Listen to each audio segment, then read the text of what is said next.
وحبريها صوب حضي أنا قلت إنه جدول الدفاع وقمقنا هوا هذه وعي هاي تاكتيكية إنه قمقنا هوا مرة بقى نسوي تاجنان لكن واحد مدة إلا كفايدستي أو أي كفايدستين كلية عايز كسر تشدي وتشددنا وحوي إن العدايو بوتلان صدق شير أما لو شير منفلة وحيمي UN iyo IGAD oo Soomaaliya ay xubin ka tahay labadaba gaar ahaan Puntland ay ka mid tahay waxay ka hadlayeen mandate-ka ay lahaayeen oo ah nabad in arrimaha ka taagan sool lagu dhameeyo nabad bay ka hadlayeen Puntland nabad bay ku calaamaasay nabad bay halka ku soo gaadhay Puntland waxay rabtaa nabad bay rabtaa laakiin nabad ay rabtaa ma aha gurigaaga inta soo gala nabad qaadanaya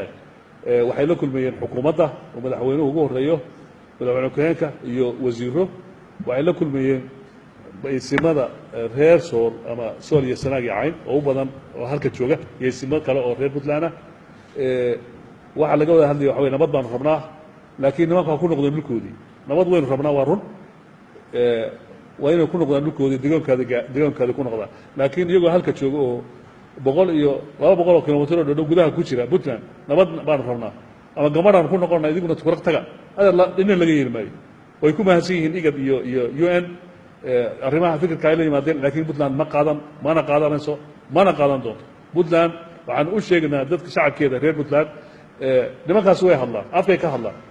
xaggana waxa jooga hadlaan waa niman siyaasiyiin oo u dhashay deegaanadan magac ahaan dadkan ka soo jeeda waxa ay sheegaan ay ku hadlaan oo waxay rabaan been ay ogyihiin oo niyadooda ku qancinayaan waxay lahaa anaga khatarna meereebay anaga shacabkuna raacay ismadii u badnaa ee gobolkaasi ee Puntland halkani jooga waa ogla boqofkooda waa cadi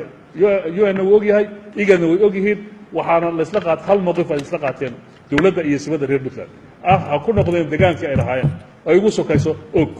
markaas baa nabad laga wada hadli karaa inta ay ku jiraan adar waa la dagaalamaya dagaalagu dhacaya dalkana xoog baa laga saaray ka bixi waay ma jirto wax la yiraahdo nabad baa la qaatay waxaasay suwaaro u sheega dadkooda beenta ah waa la ictiraaf raadinaya iyo dawlad gaarayna waa gobol ka mid ah Soomaaliya waa gobol midnimadiida waa gobol Soomaalidiida labada gobol ee waqooyi galbeed